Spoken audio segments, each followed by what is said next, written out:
अस्सलाम वालेकुम, welcome back to my YouTube channel. आप देख सकते हैं ये बहुत ही खूबसूरत जिसकी आपको शक्ल लग रही है, ये क्या चीज़ है मैं आपको अभी बताती हूँ। इसको बनाते वक्त आपको पता चल जाएगा कि ये मैंने क्या बनाया। बिस्मिल्लाहिर्रहमानिर्रहीम। सबसे पहले जी हमने 1 किलो अरबी ली है। अरबी को धोने में बहुत मसला होता है, लोगों को एलर्जी हो जाती है हाथों पर। काफ़ी लोग इसको मुख्तलिफ़ किस्म के तरीके आज़माते हैं लोग, लेकिन मैं इसको नमक लगाकर अच्छे तरीके से इसको मिक्स करूँगी। नमक लगा के मतलब कि हर स्लाइस पे लगना चाहिए। इसको मैंने लंबाई में काटा है, गोल नहीं काटा। काफ़ी लोग गोल अरबी काट कर फिर बनाते हैं, लेकिन मैंने इसको लंबाई में काटा है। और ये ज़्यादातर पता नहीं लोग खाते हैं या नहीं, लेकिन मैंने अब तक नहीं खाई थी, लेकिन पहली मर्तबा मैंने ख़ुद ने बनाई है। तो अरबी तो पहले भी बनाई है, लेकिन पहले ऐसे नहीं था। लेकिन इस बार जो मैंने बनाई वो मैंने ख़ुद भी खाई है और बहुत मज़े की लगी है, मुझे बहुत टेस्टी लगी है। आप इस तरीके से जैसे मैं बता रही हूँ इस तरीके से बना कर देखिएगा, ज़रूर अच्छी लगेगी। अच्छा जी, नमक लगा कर हमने उसको धूप में रख दिया। बिस्मिल्लाहिर्रहमानिर्रहीम। अच्छे तरीके से मसल कर मैंने अरबी को धो लिया था। अब इसमें मैंने 1 कप तकरीबन मैंने इसमें घी डाला है। इसमें घी डालने के बाद इसमें मैं अरबी डाल दूँगी। इसको अच्छे से मैं मिक्स कर लूँगी। अच्छे से मिक्स करने के बाद हमने इसको क्या करना है जी, इसको हमने फ्राई करना है। आप ज़्यादा घी डालकर, ज़्यादा ऑयल डालकर इसको अच्छी तरह, जैसे हम पकौड़ों को फ्राई करते हैं, आप उस तरीके से भी फ्राई कर सकते हैं। जैसे हो आपके पास, जितना ऑयल हो, जितना घी हो, आप उतना डालकर इसको अच्छे तरीके से फ्राई कर लीजिएगा। अच्छी तरह इसको फ्राई करने के बाद आपने इसको गोल्डन ब्राउन कर लेना है और थोड़ा सा इसमें नमक डाल दें। नमक डाल देंगे तो अच्छे तरीके से इसमें जो जायका है नमक का वो भी इसमें चला जाएगा। अरबी में भी फ्राई होते वक्त और घी में वैसे भी चला जाता है। तो यहाँ पर जी देखें, फ्राई होना काफ़ी हद तक स्टार्ट हो चुका है। अच्छे तरीके से ये नीचे भी लग रही है, लेकिन ये थोड़ी सी ठंडी होती है तो ये आराम से उतर जाती है। अच्छा जी, अच्छे तरीके से इसको मिक्स कर लेंगे। 5 से 10 मिनट लगते हैं इसको फ्राई करने में। अब ये फ्राई हो चुकी है, मैंने हल्की हल्की की थी। अब इसको मैं निकाल लूँगी, ये बिल्कुल पक चुकी है। और ऐसे ही मैंने इतना ये डाला था कि जितना इसमें मतलब जज़्ब हो गया है, थोड़ा बहुत कोई बचा था वो भी मैंने बचा लिया।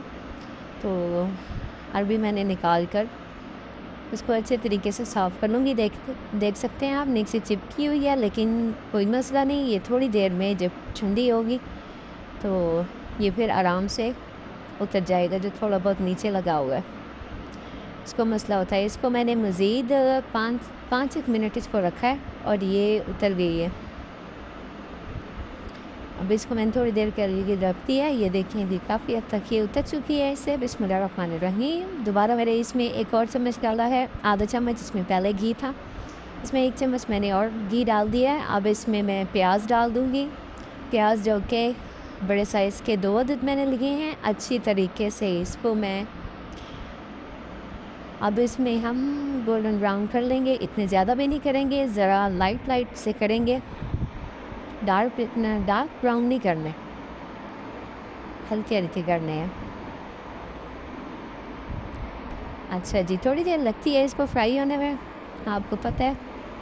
इसमें मैंने थोड़ा सा नमक डाल दिया था, जिसकी वजह से ये फ्राई हो चुके हैं, थोड़े नरम हो गए। फिर इसके बाद मैंने टमाटर डाल दिए, जो कि 2 अदद लिए हैं मैंने। अच्छा जी, अच्छे तरीके से इसको भी मिक्स कर लेंगे। मिक्स करने के बाद इसको थोड़ा सा मैंने पकाया है ताकि थोड़ा सा टमाटर जो हैं वो नरम हो जाएं। अब साथ ही थोड़ी देर के लिए रेस्ट पे इसको रखा जाता है ताकि ये अच्छे तरीके से टमाटर इसके गल जाएं। अच्छा जी, हाँ जी, यहाँ पे टमाटर गल चुके हैं अच्छे तरीके से। अब इसमें आधा चम्मच में लहसुन अदरक का पेस्ट डाल रही हूँ। इसको भी अच्छे तरीके से मिक्स कर लूँगी। इसमें लहसुन अदरक को अच्छे तरीके से भून लिया करें जब तक उसकी खुशबू ना आए, तब तक उसमें कोई और मसाला न डाला करें। लहसुन अदरक की अच्छी सी खुशबू आना शुरू हो जाए, फिर आप उसमें जो मर्ज़ी डालें, क्योंकि कच्चापन आता रहता है, बाद में मुश्किल होती है। काफ़ी लोग लहसुन अदरक नहीं भी खाते, तो अगर आप अच्छे तरीके से इसको भून लेंगे तो इसका टेस्ट बिल्कुल ख़त्म हो जाता है। मतलब ये कि खुशबू इसकी नहीं आती और खाने वाले जो है ना वो अक्सर उनको बताया ना जाए तो उनको पता भी नहीं चलता। जी बिस्मिल्लाहिर्रहमानिर्रहीम। अब मैं इसमें मसाले डाल रही हूँ।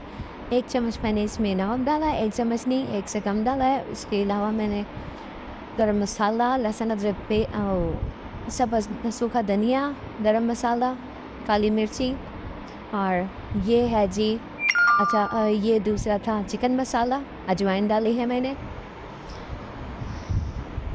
इनको अच्छे से मिक्स कर लेंगे। इसमें मैंने ग्रीन मिर्ची थी 6 से 7 थी। चूँकि हम सालन बना रहे हैं तो इसीलिए सब्ज़ मिर्ची, काली मिर्ची भी मैंने इसमें डाली है आधा चम्मच। उसके अलावा मैंने 6 से 7 सब्ज़ मिर्ची वो पीसनी है, वो मैं वीडियो में रिकॉर्ड नहीं कर पाई। तो आपको मैंने इसलिए कहा मैं बता दूँ, रेड मिर्ची अगर यूज़ नहीं कर रहे तो फिर आप ये यूज़ करना सब्ज़। अगर आप रेड मिर्ची यूज़ कर रहे हैं तो फिर आप ग्रीन मिर्ची जो है उसको स्किप करें, उसको लास्ट में आप डाल सकते हैं, जिसे दम पे रखें 2 से 3 मिनट के लिए या 5 मिनट के लिए, उस वक्त आप लास्ट में इसको डाल सकते हैं ताकि उसका टेस्ट ना है। दही था मेरे पास 3 से 4 चम्मच दही था, वो भी मैंने इसमें ऐड कर दिया। अच्छे तरीके से इसको मिक्स कर लूँगी मैं। इसका थोड़ा सा पानी खुश्क हो जाएगा तो उसके बाद फिर हम अगले स्टेप पे चलेंगे। अच्छे से इसका मसाला भुन जाए, मिक्स हो जाए ये सारे मसाले में, फिर हम अगले स्टेप पे चलेंगे। जी बिस्मिल्लाहिर्रहमानिर्रहीम। अब साथ ही मैं इसके अरबी डाल दूँगी। अच्छे तरीके से घी को हम निकाल लेंगे, मिक्स कर लेंगे अच्छे से। मिक्स करने के बाद इसको मैंने थोड़ी देर के लिए ढक के चूल्हे पे पकने के लिए रख दिया। अच्छे तरीके से ये पक जाएगी। 5 मिनट आप इसको रेस्ट पे रखें, मतलब रेस्ट पे ऐसे कि ऊपर पकने दें, इसको हल्की आंच कर लें। और ये देखें हल्का सा मैंने इसमें पानी भी डाला था, तकरीबन आधा कप पानी डालकर इसको अच्छे से मैंने मिक्स करके और फिर इसको ऐसे ही छोड़ दिया था। अब इसको इसी स्टेप पर हमने उतारना भी है, क्योंकि ये हल्की हल्की ग्रेवी हो। काफ़ी लोग शोरबे वाली भी खाते हैं। यहाँ पर आकर आप शोरबे के लिए पानी डाल दें, उसको पका लें अच्छे तरीके से, जितना आप शोरबा इस्तेमाल करना चाहते हैं। आप ये देखें जी, अब बारी है डेकोरेशन की। तो फाइनल लुक आप देख सकते हैं, माशाल्लाह कितने खूबसूरत बन गई है। ये जितनी खूबसूरत लग रही है इससे कहीं ज़्यादा ये टेस्टी भी थी। मेरे घर में जिसने भी खाई है उसने तारीफ़ की है। और इंशाल्लाह मेरी बहनें जो मुश्किलात का सामना करती हैं कुकिंग करते वक्त, आप वो कोई छोटी बच्ची भी अगर अब कुकिंग करना चाहे तो बहुत आसान है।